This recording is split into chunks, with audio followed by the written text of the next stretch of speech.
Another way to analogize the product is, let's say you're building a house.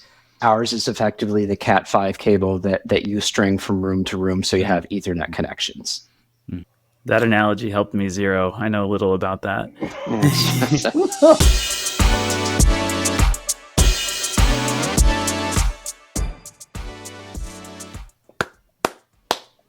Guys ready? What's up, lifers, and welcome to the Daily Stand-Up with Lifetime Value, where we're giving you fresh, new ideas in the customer success and the CS adjacent spaces every single day. I've got my man Rob here. Rob, you want to say hi? What's up, fanatics? JP, do you want to say hi? What's up, bleepers? Jim, do you want to say hi? Hello to my people. And I am your host. My name is Dylan Young. Jim, do you want to introduce yourself a little bit? Yeah, sure. My name is Jim Jones. I'm the Director of Customer Success at a California-based software company called Real-Time Innovations. And we make a technology that helps power autonomous vehicles and connected medical devices. Whoa. That was, I wasn't expecting both of those to be in the same sentence. That's interesting. So I want to hear more about that. I'm hoping we can loop that into your topic here, but you know what the deal is here. We ask one single question to every one of our guests that joins us. Jim, we want to know what's on your mind when it comes to customer success. Yeah, there are several things, but the main thing that's on my mind is we are not a SaaS company and we have no telemetry in our product. It's next to impossible for us to determine things like product usage unless the customer tells us. Are they using this component of the product? Are they using that one? Are they using it at all? Who logs in or who uses it? So the question is, a lot of health scores are based on usage metrics. How would you suggest building a customer health score if you don't have those available? Oh boy. Well, that's interesting. So no telemetry, because I guess maybe I'd like to understand how your product works, because I feel like just naturally self-driving has more telemetry than just about anything out there. So like, tell me a little bit about where the separation is there. So it's a great question. And just very briefly, our software is a set of libraries that performs a certain function that has to deal with communications within a device. And we are actually within the application code that the customer creates. Right. So you can essentially think of what we distribute as a set of compiled and linked libraries for the propeller heads of the audience. But it is not, is it a subscription-based model, or do you sell it one time? Interesting. It's a subscription-based. And I guess that's because you are constantly sending updates to those libraries, like optimizing or adding on to it. Is that the way it works? No, in fact, just the opposite, because the industries that we're in, customers want a stable platform that is a known quantity that they can test. So updates to the software are available via our website for download, et cetera, but the customer controls when they put those updates on. So just to be clear, we are not connected to our customers or our users' environments or their machines or whatever. Exactly. Yeah. Security issues. Because exactly, because we also work in a lot of restricted industries. Yeah. Well, and the stability, right? Like you don't want any opportunity for, well, I'm friggin' stumped, Jim. So I'm going to hand this over to some other. I guess one thing you can measure is the downloads, how often they're downloading and the frequency of that. But that's just a single data point, and it doesn't feed anything in terms of like the level of success they're having. I mean, they could download it, put it in, and hate what it does. It'd be really difficult for you to read into that. I guess, man, JP and Rob, I don't know which one of you wants to go first, walk into this wall of fire. And before you do that, sorry, let me maybe just phrase the question in a different way that might be easier to answer.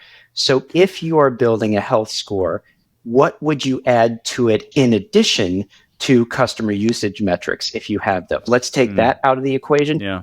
What's the rest of your health score? Mm-hmm. Our customers open to the good old fashioned hopping on the call. I mean, to talk with them. It's not as scalable as data is, of course, because you have to talk with everyone and there's some subjectivity. But I mean, if people are buying it, like there has to be something, right? Is your product, say, available in a capacity where people can review it, or they can't do that either? Like G2 or something, people you can see the reviews, or no? No, not really. Another way to analogize the product is, let's say you're building a house. Ours is effectively the Cat5 cable that you string from room to room, so you have Ethernet connections. Yeah. That analogy helped me zero. I know little about that. And JP, what you said sparked a thought, which at my advanced age has escaped me, so I'm sure it'll come back to me. Well, that happened to me too, and I'm not even at an advanced age, so it's all right. What are you talking about happened to you? Sorry. Hey, there it is. The first one. Let's get a counter going for dad jokes. We had one off camera, so I'll call this two. But Rob, I want to get your opinion on all of this. Yeah, no, it's a great question, Jim. I really appreciate that you brought a workshop to the table, which is kind of cool. You're bringing to us what is one of the most challenging things. It's not an opinion you're trying to share with the world and force into the industry. It's a conversation and a good thought experiment. I was thinking through it. As I was thinking through it, I realized what we're discussing here is arguably not a new problem, which is kind of interesting.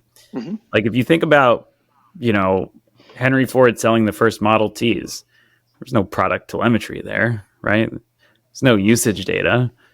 But there were other things that could tell Henry Ford whether customers were healthy and using the product. First, I just want to ask a question. Is your goal more through the lens of client retention and return business? Is it referrals? Is it expansion? What would you say your goal of the health score is? It's a great question. So 2 parts. First of all, retention, and second of all, opportunities for expansion. Again, a lot of our customers are in kind of restricted industries, so we just by their nature, we get very little in the way of references. Interesting. Yeah. Do the industry restrictions also prevent you from direct communication with the users about how satisfied they were with their purchase? That's what it was. And you just reminded me, and this goes back to the question that JP asked. Yes, the short answer is we can reach out to the contacts. Obviously, it's up to them whether they engage with us or not, but we do have somewhat of an idea of what parts of the product are being used, what are not.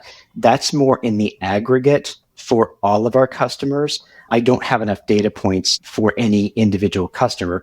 Plus, it's not a regular data feed that you would get. Mm-hmm. Yeah, I think you're sort of limited to, on the usage side, just use what you have, which if aggregate data is all you have, that's all you have. If there's no way to track that code further. But sorry, go ahead. And no, I was just going to say, I've sort of given up on the idea of including any usage component in our health score. So what are other things that you would typically measure that a healthy customer does? I'm happy to speak to that. I'm sure Dylan and JP have thoughts too. So if I think of the signals of a happy customer, if I paint a mental picture of what is a happy customer, obviously it varies a bit from company to company, but at the end of the day, that customer is happy. So what is your measure of their sentiment? That customer is potentially referring their friends and colleagues. So is there a way that you can track referrals? That's always a good question. Maybe that customer is so excited or so upset that they're posting reviews, like JP said. Yep. That customer is probably moving at a pace that they like, which is usually pretty quick. So you might measure time to launch the product for the customer. I don't know what that time to launch might look like for you, and the time it takes for them to see value in the product, which is a bit more amorphous. But basically what I'm saying here is I think you have to fall back on a lot of the sentiment scores, time to launch metrics, and then arguably support cases too, although that cuts many different ways. But yeah, I'm curious to get the thoughts from the group on what else you'd include in a health score. I think there's a way to extrapolate information from, the number of calls you have and how often you're speaking to them, how often you're engaging them. That in and of itself, you might just have a customer who agrees to all these calls but is not enjoying them. But another piece might be, how often they're proactively reaching out to you. That's one thing. These are all super hard to measure. I understand that, but we're already trying to climb Mount Everest, so we might as well just swing for the fences here. Whether they are ever canceling without advance notice, whether your emails are going unanswered by them or within a certain time frame, and there's probably a layer of AI, everybody's favorite term, to apply to that of like what's the average that it takes for a customer to reply and things like that.